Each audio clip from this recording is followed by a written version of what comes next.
കണ്ണൂർ വിസിയായുള്ള ഗോപിനാഥ് രവീന്ദ്രന്റെ ആദ്യ നിയമനവും വിവാദത്തിൽ. 2017 നടന്ന നിയമനം ചട്ടവിരുദ്ധമായി ഒറ്റപ്പേര് അടിസ്ഥാനമാക്കിയായിരുന്നു.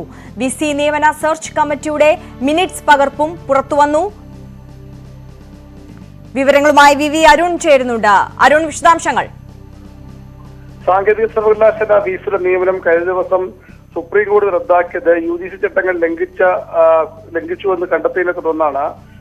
അതേപോലെ തന്നെയാണ് ഡോക്ടർ ഗോപിനാഥ് രവീന്ദ്രന്റെ 2017 നിയമനവും ഇപ്പോൾ ചട്ടവിരുദ്ധമെന്ന ആരോപണം ഉയരുന്നത്. ഗോപിനാഥ് രവീന്ദ്രനെ നിയമനത്തിന് ശുപാർശ ചെയ്ത സെർച്ച് കമ്മിറ്റി ഒരു പാനലല്ല സമർപ്പിച്ചത്. പകരം ഗോപിനാഥ് രവീന്ദ്രൻ എന്ന ഒറ്റ പേര് മാത്രമാണ് അന്ന് ശുപാർശ ചെയ്തത്. ഇത് UGC ചട്ടത്തിന് വിരുദ്ധമെന്നാണ് ആരോപണം. സുപ്രീം കോടതി വിധി ഇത് ഏറെക്കുറെ ശരിവയ്ക്കുന്നുമുണ്ട്. സർവകലാശാലയുമായി ബന്ധപ്പെട്ടവർ സെർച്ച് കമ്മിറ്റി അംഗങ്ങളാകാൻ പാടില്ല എന്ന അംഗങ്ങൾക്ക് അക്കാദമിക് വിദഗ്ധരായിരിക്കണം അംഗങ്ങൾ തുടങ്ങിയ വ്യവസ്ഥകളും ലംഘിക്കപ്പെട്ടു എന്നാണ് ഇപ്പോൾ ഉയരുന്ന ആരോപണം.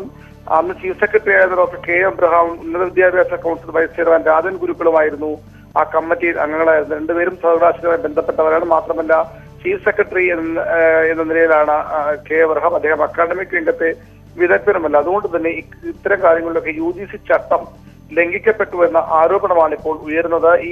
അതുകൊണ്ട് തന്നെ ഗോപിനാഥ് രവീന്ദ്രന്റെ നിയമനവും പുനർനിയമനവും റദ്ദാക്കണമെന്ന് ആവശ്യപ്പെട്ടുകൊണ്ട് സേവ് യൂണിവേഴ്സിറ്റി ക്യാബിനറ്റ് കമ്മിറ്റിയാണ് ഗവർണർക്ക് നിവേദനം നൽകിയത്. സ്വാഭാവികമായും നേരത്തെ തന്നെ കണ്ണൂർ സർവകലാശാല വിസിയുമായി ബന്ധപ്പെട്ട വിഷയത്തിൽ അദ്ദേഹത്തിന്റെ നിയമന വിഷയത്തിലൊക്കെ ഗവർണർ കടുത്ത പ്രതിഷേധത്തിലാണ്. വിസി യോഗ്യനായ ആളല്ല എന്ന നിലയിൽ ഗവർണർ നിലപാടെടുത്ത് നിർത്തുകയാണ്. അതുകൊണ്ട് തന്നെ ഈ വിഷയത്തിലും ഗവർണർ ഇടപെടലുണ്ടായേക്കാം. അത് സർക്കാരിനെ കൂടുതൽ പ്രതിരോധത്തിലാക്കുന്ന നീക്കമായി മാറുകയും ചെയ്യും. അരുൺ, അത് തന്നെയാണ് ഇപ്പോൾ ഇത്തരത്തിൽ ആദ്യ നിയമനം തന്നെ UGC ചട്ടങ്ങൾ അട്ടിമറിച്ചുകൊണ്ടുള്ളതാണ് എന്നുള്ള തരത്തിൽ ആരോപണങ്ങൾ ഉയരുമ്പോൾ നമുക്കറിയാം രണ്ടാം നിയമനവും പുനർനിയമനവുമായി ബന്ധപ്പെട്ട് ഉയർന്നുകൊണ്ടിരിക്കുന്ന വിവാദങ്ങൾ. ഈ ഒരു വിഷയവുമായിട്ടൊക്കെ ബന്ധപ്പെട്ടുകൊണ്ട് ഉന്നത വിദ്യാഭ്യാസ മന്ത്രി അടക്കം നൽകുന്ന ന്യായീകരണങ്ങളൊക്കെ പൊളിഞ്ഞു വീഴുന്ന ഒരു സാഹചര്യത്തിലേക്കാണ് എത്തി നിൽക്കുന്നത്, അല്ലേ?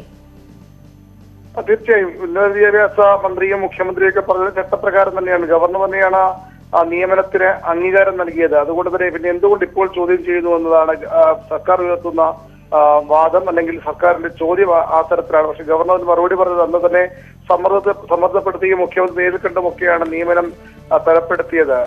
അതിൽ തനിക്ക് തെറ്റുപറ്റിയെന്ന വിലയിരുത്തൽ ഗവർണർ നടത്തുന്നു. സ്വാഭാവികമായി ഇപ്പോൾ ഇന്നലത്തെ സുപ്രീം കോടതി പശ്ചാത്തലത്തിൽ വീണ്ടും ഇത് വിവാദമായി ഉയരുമ്പോൾ സ്വാഭാവികമായും ഗവർണർ കൂടുതൽ നടപടികളിലേക്ക് പോകാനുള്ള സാധ്യതയുണ്ട്. തനിക്ക് പറ്റിയ തെറ്റ് തിരുത്താനുള്ള അവസരമായി ഗവർണർ കണ്ടാൽ അത് ഗോപിനാഥ് രവീന്ദ്രനും സർക്കാരിനും തിരിച്ചടിയാകും. ഗവർണർക്ക് VCയെ പിൻവലിക്കാനുള്ള നിയമനം തിരുത്താനുള്ള അധികാരവുമുണ്ട്. അതുകൊണ്ട് തന്നെ ഇന്നലത്തെ സുപ്രീം കോടതി വിധിയുടെ അടിസ്ഥാനത്തിൽ കാര്യങ്ങൾ മുന്നോട്ട് പോയാൽ അത് ഗോപിനാഥ് രവീന്ദ്രനെ പുറത്താക്കലിലേക്ക് അടക്കമുള്ള നടപടികളിലേക്ക് എത്തിയാലും അത്ഭുതപ്പെടാനില്ല.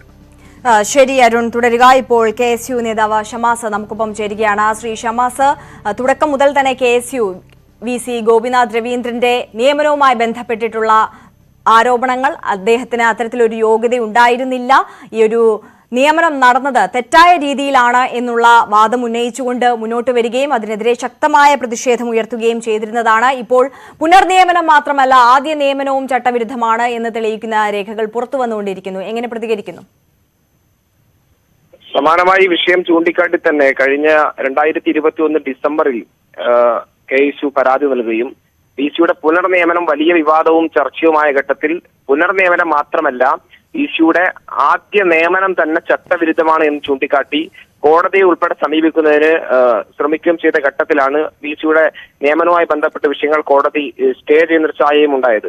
ഏറ്റവും ഒടുവിൽ ഇതുമായി ബന്ധപ്പെട്ട രേഖകൾ ഉൾപ്പെടെ നിങ്ങളിപ്പോൾ പുറത്ത് വരുന്ന സാഹചര്യത്തിൽ 2017 പ്രൊഫസർ ഗോപിനാഥ് രവീന്ദ്രൻ ആദ്യമായി വൈസ് ചാൻസലറായി കണ്ണൂർ സർവകലാശാലയിൽ നിയമിക്കുന്നത്. ഇത് 2010 UGC ചട്ടങ്ങൾ മറികടന്നുകൊണ്ടും വളരെ കൃത്യമായി UGCയുടെ റെഗുലേഷൻ അനുസരിച്ച് വൈസ് ചാൻസലറെ തെരഞ്ഞെടുക്കുന്നതിനുള്ള സെർച്ച് കമ്മിറ്റിയിൽ 3 അംഗങ്ങളാണ് ഉണ്ടാകേണ്ടത് എന്ന് പറയുന്നത്. അവർ 3 മുതൽ 5 പേരുടെ പാനലാണ് ചാൻസലറായ ഗവർണർക്ക് നൽകി അതിൽ നിന്ന് ഒരാളെയാണ് VCയായി നിയമിക്കേണ്ടത് എന്നും പറയുന്നുണ്ട്. ഈ സെർച്ച് കമ്മിറ്റി അംഗങ്ങൾ ആരും തന്നെ സർവകലാശാലയുമായി ഒരു തരത്തിലും ബന്ധപ്പെട്ട് നിൽക്കുന്നവരാവാൻ പാടില്ല എന്ന് പ്രത്യേകം UGCയുടെ റെഗുലേഷൻ നിഷ്കർഷിക്കുന്നുണ്ട്.